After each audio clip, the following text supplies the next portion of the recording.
we're here at Mayfest 2018 here in Bennington, Vermont. This is Willie Jones, and our guest today is Eric Peterson, the producing artistic director at Oldcastle Theater. I'm never sure how to put those in the right order. And we're going to talk about the new season 2018. But first, in case we run out of time, 3 things to remind people of. Oldcastle is always looking for housing for their actors in case you've got an extra room or two. And also, it's a good time to get a good time to get a flex pass for birthdays or anniversaries, graduation. Christmas is wonderful. I love giving them as Christmas gifts. And am I looking at the wrong camera? No, that's okay. I thought I was looking at the right one. Okay, I thought somebody was pointing that way. And then what was the third thing I wanted to mention? It's a good thing you wrote it down. Donations. Oldcastle, any theater company cannot make do on just theater tickets that are purchased at the time of a show. Donations are a big help. So those 3 things. Is there anything else that we should? Those things are great. Every not-for-profit organization, every not-for-profit arts organization needs contributions. We get about only 45% of our proceeds from ticket sales.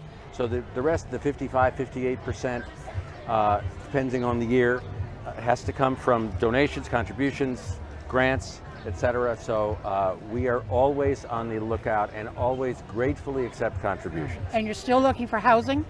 We're always looking for housing throughout the season for actors, directors, designers. Okay. Yes. Okay. So, season 2018, which is number 48? 47. 47 season. I gave you an extra year there.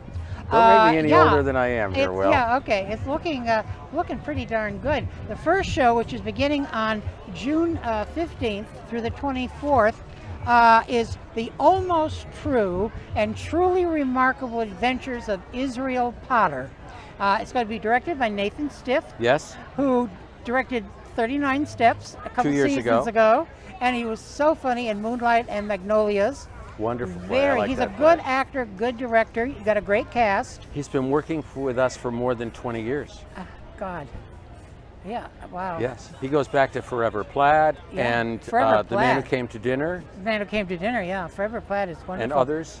And three notables from Oldcastle: Chris Decker, Richard Howe, and Gary Poe. Yes. One of Eric's favorite kind of shows. Yes.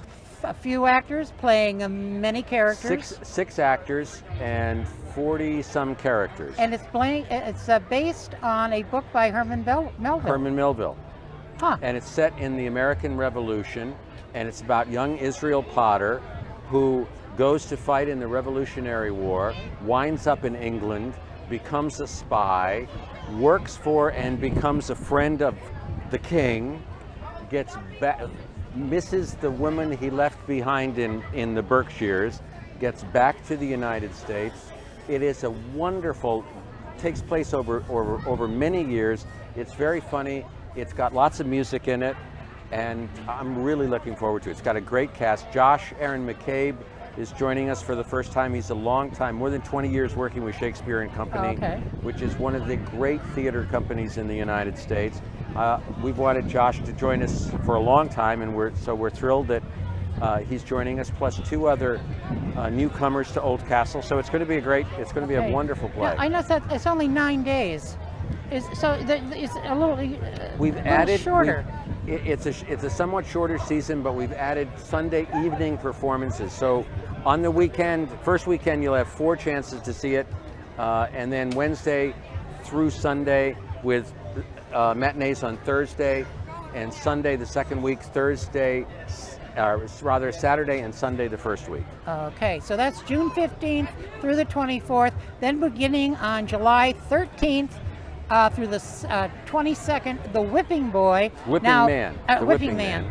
The Whipping Man. Yeah, The Whipping Boy is a book it's a children's book. The Whipping Man is written by Matthew Lopez, who has worked with Oldcastle. I had the chance to work with him. He was just delightful and so much fun to work with. And this has been around for a little while. It has. It's been done all over the United States. We're thrilled to do it because Matthew has worked with us as an actor. Willie was in a show with him. Oh, yeah. He's a very talented actor. And about the time he was first working with us, with the first play, he had just begun to playwright. And this is an incredible play. It's set during the American Civil War. It is a cast of 3. 2 of them, it takes place in a crumbling mansion, and 2 of the characters are former slaves of the family that owned the mansion, and the 3rd character is a Confederate soldier who owned them, who has returned wounded from the war.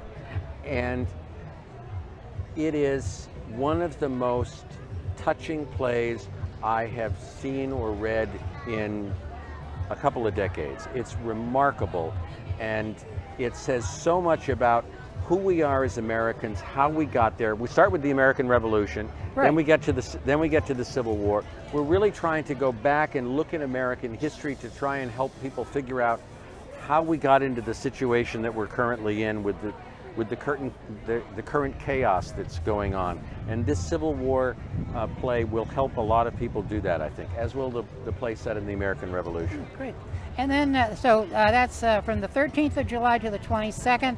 Then beginning in August 10th through the 19th, The Fourth Wall. Now, this is by A.R. Gurney. You've done 9 of his plays before.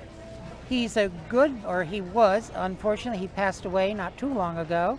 Good friend of Oldcastle's, and this is the 10th of his shows that you're doing. Yes. Explain to everyone who might not know what the fourth wall is. The fourth wall in the theater, if you go to the theater and see a typical living room set, you see 3 walls. The back wall, 2 side walls. The front wall is where the audience sits. So that's the fourth wall. It's invisible so that the audience can see the action. And this is a play. Pete Gurney was a brilliant playwright. He was fabulous to Oldcastle. He's very helpful to us. We did it. This is the 10th play, as you said, that we've done of his. He did Love Letters, his magnificent play for us at Oldcastle. Did it with Daryl Kenny. So we have loved him for a long time. We're dedicating our season to him. And this play tries to decipher for an audience what is real, what is fantasy, what is merely theatrical, and what is absolutely true.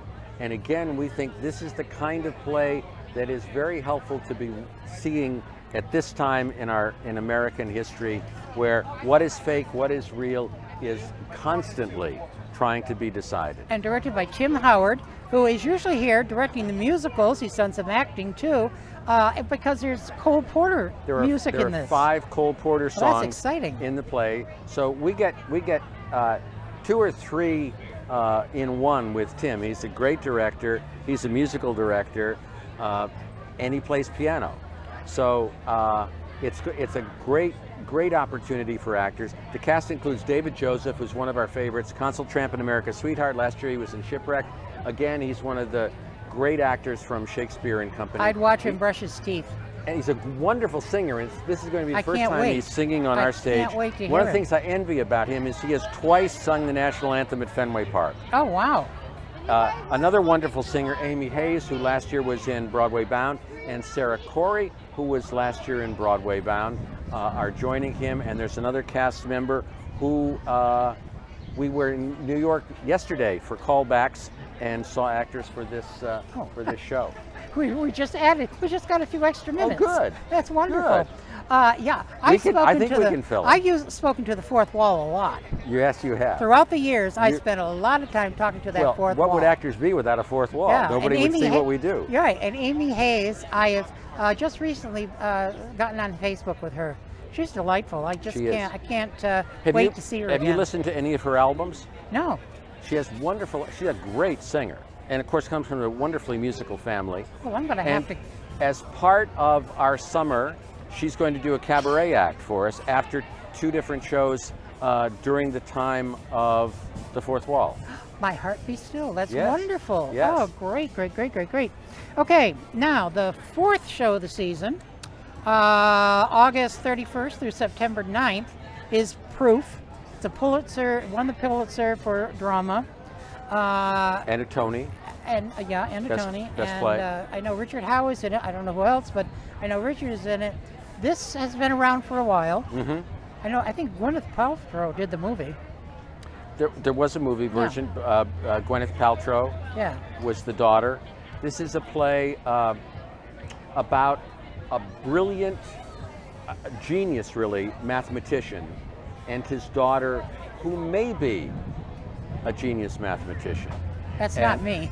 And her sister and her love interest who is a former student of her father's and now teacher. And again, it deals with what is real, what is not, and it deals with the American family. And most of the great American plays, this is a good example, having won the Pulitzer and the Tony, most of the great American plays are written about the family. And I've wanted to do this play for a long time. It's a great role for Richard. Rick is also in the first play, Israel Potter. And he's going to design sets for us this year, as he's been doing for 40 some years, 42, 43, 44 years. He'll be a busy young man. He will. Got a little breeze coming up here. That's nice though. Okay, and we got to finish up because we want to make sure we get everything in here. This is quite a play from October 5th through October 14th. Long day's journey into night. Whew, that is a role for the lady, I'm telling you. Nigel Gore, Christine Decker, and David Joseph is coming back for that. Again. Now, tell us about Long Day's Journey into Night. Long Day's Journey is written by Eugene O'Neill. It is generally considered the greatest American play. It's an interesting story about it. Again, it's about a family. It's about Eugene O'Neill's family. Eugene O'Neill's father was a great actor who toured the country, made a huge artistic mistake in that he made a great success in one play, and so he continued to do it year after year after year. And a lot of the things that he should have been doing, including Shakespeare, in which he was brilliant in, he once did a Shakespearean play, Othello, with Edwin Booth, who was considered the great American actor at the time, and he was considered much better in that role than Booth. So Eugene O'Neill's written this brilliant play about his family. He's one of the characters, his brother, his mother, his father. And when he wrote it, he put it away in a drawer and said that no one could produce the play until 25 years after his death. But his third wife allowed it to be produced 6 years after his death. And actresses died to do this part. Actors and actresses. Nigel Gore is playing one of the great roles for men. Christine is playing one of the great roles for women. From Shakespeare and Company. Actually, 4 of these roles are brilliant roles. Yeah. Nigel did Ride Down Mount Morgan with us. He and Christine were together in The Lion in Winter, and so it's great to have them back together. And they are both brilliant actors, and this is a magnificent play. O'Neill is the only American playwright to win the Tony, the Pulitzer, and the Nobel Prize for Literature. A friend of Oldcastle, now her name's gone right out of my head, just did Long Day's Journey over at Hubbard Hall a few years ago. Janice Young, several years ago. Yes. So I'm really looking forward to this one. So, okay, well, our time is up here. We got it all in. Thank God to give us a few extra minutes. Yes. Thank you, Eric, for being here. Thank you, Willie. And it's always a pleasure. Break a leg with the season. Thank you. Thank you.